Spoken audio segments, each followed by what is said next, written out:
வாங்க இன்னைக்கு காளான் வச்சு கறி குழம்பு மாதிரி காளான் கறி குழம்பு செய்யறது எப்படின்னு சொல்லிட்டு பார்க்கலாம் வீடியோக்குள்ள. அதுக்கு முன்னாடி என்னுடைய சேனல்ல புதுசா பாக்குறவங்க சப்ஸ்கிரைப் பண்ணி விடுங்க, லைக் பண்ணுங்க, ஷேர் பண்ணுங்க, கமெண்ட் பண்ணுங்க.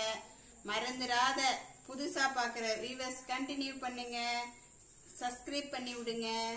வாங்க வீடியோக்குள்ள போலாம். ஒரு பாக்ஸ் காளான் வாங்கி இந்த மாதிரி க்ளீன் பண்ணி வச்சுக்கலாம்ப்பா. அந்த மேலே இருக்கிற தோல்லாம் எடுத்துகிட்டு கட் பண்ணி தேவைக்கிற அளவு வெங்காயம் 2, தக்காளி 2, கொத்தமல்லி கொஞ்சம், கறிவேப்பிலை கொஞ்சம், இஞ்சி ஒரு துண்டு, ஒரு விரல் சைஸு பூண்டு 1, கடாய் வச்சுக்கலாம். அதுக்கு தேவையான அளவு எண்ணெய் ஊற்றிக்கலாம்ப்பா. ஒரு 50 கிராம் எண்ணெய் ஊற்றிக்கோங்க.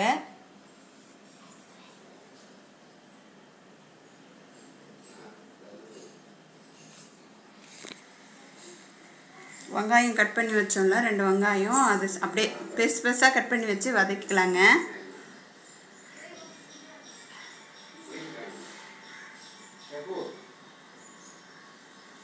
அந்த இஞ்சி துண்டாக நறுக்கி வச்சுருக்கேன், ஒரு வேலை சைஸு. பூண்டு 1 தோல் உரிச்சு வச்சுருக்கேன், அது.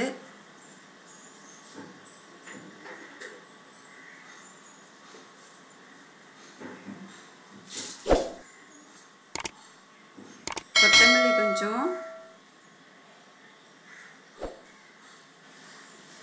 புதினா கொஞ்சம், சும்மா ஒரு 2 விரலில் எடுத்து போடுங்க. ஒரு 4 புதினா கிள்ளி வச்சுக்கோங்க போதும். கறிவேப்பிலை கொஞ்சம்.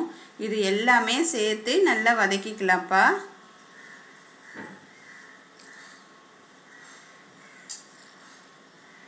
எல்லாமே ஒன்று பின்னாடி ஒன்று அப்படியே லைனாக போட்டுக்கலாம். எதுவும் வதங்கணும்னு இல்லை, மொத்தமாகவே வதங்கட்டும். கொஞ்சம் வதங்கினோடனே தக்காளி சேர்த்துக்கலாம். 2 தக்காளி நறுக்கி வச்சுருக்கேன், அதுவும் சேர்த்து நல்லா வதக்கலாம்ப்பா. இப்போ நல்லா செவக்கிற அளவுக்கு வதக்கலாம். பாருங்கள், நல்லா செவந்து வந்துடுச்சு பார்த்தீங்களா? இந்த மாதிரி நல்லா செவக்கிற அளவுக்கு வதக்கிட்டு பாருங்கள் எப்படி இருக்குது பாருங்கள். நல்லா வதங்கிடணும். அவ்வளோதான். ஸ்டவ் ஆஃப் பண்ணிட்டு ஆற வச்சிடலாம். ஆற வச்சுட்டு மிக்சியில் அரைச்சிக்கலாம்ப்பா. ஆறிடுச்சு. இப்போ மிக்சி ஜாரில் சேர்த்துக்கலாம். அரைச்சிட்டு வந்தாச்சு. இப்போ தாளிக்கிறதுக்கு தேவைக்கிற அளவு எண்ணெய் ஊற்றிக்கலாம்.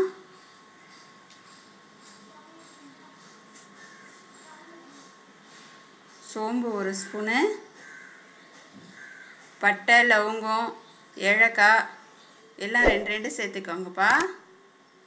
சேர்த்து நல்லா அது வதங்கட்டும், வெடித்து வரட்டும் சோம்பு. அவ்வளோதான். இப்போ நம்ம அந்த மசாலா அரைச்சி வச்ச மசாலாவை ஊற்றிக்கலாம். சீக்கிரம் ரெடி ஆயிருங்க, ரொம்ப கஷ்டமே கிடையாது.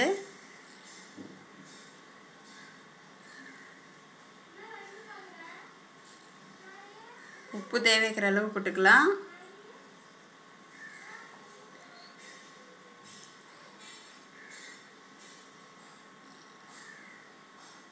மஞ்சத்தூள் 1/4 ஸ்பூனு,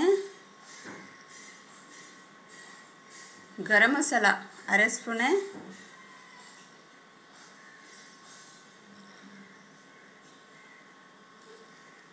குழம்பு மிளகாத்தூள் 2 ஸ்பூன் போட்டுக்கலாம்ப்பா. இப்போது இதெல்லாம் சேர்த்து நல்லா மிக்ஸ் பண்ணிக்கலாம்.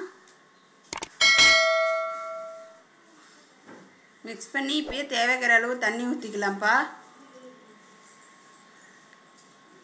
உங்களுக்கு டிக்கா வேணும்னா டிக்கா வச்சுக்கலாம், தண்ணியாக வேணுனாலும் தண்ணியாக வச்சுக்கலாங்க. ஒரு திட்டமாக இருந்தால் தான் நல்லாயிருக்கும். நல்லா கறி குழம்பு மாதிரியே இருக்குங்க, சூப்பராக இருக்கும்.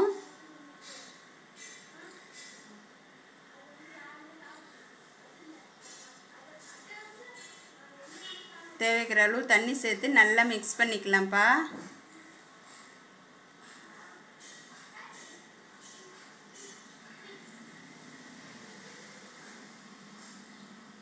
பாருங்கள், நல்லா கொதிக்குது. கொதிக்கிறப்ப காளான் சேர்த்துக்கலாம். காளான் சேர்த்து அது நல்லா மிக்ஸ் பண்ணி விட்டுட்டு ஒரு 10 நிமிஷம் வேக வச்சுக்கலாங்க. சிம்மில் வச்சு வேக வச்சுக்கோங்க ஒரு 10 நிமிஷம். சீக்கிரம் வந்துடுங்க காளான். பாருங்கள் வெந்து போச்சு. சூப்பராக இருக்குங்க. இட்லி, தோசை, சாதம், ஒயிட் சாதத்துக்கு எதுக்குனாலும் சாப்பிட்லாங்க. ரொம்ப சூப்பராக இருக்கும். மேலே ஒரு ஸ்பூன் எண்ணெய் ஊற்றிக்கோங்க. அவ்வளோதாங்க, காளான் ரெடி. நீங்கள் வீட்டில் ட்ரை பண்ணி பார்த்துட்டு கமெண்ட் பண்ணுங்கள். தேங்க்யூ.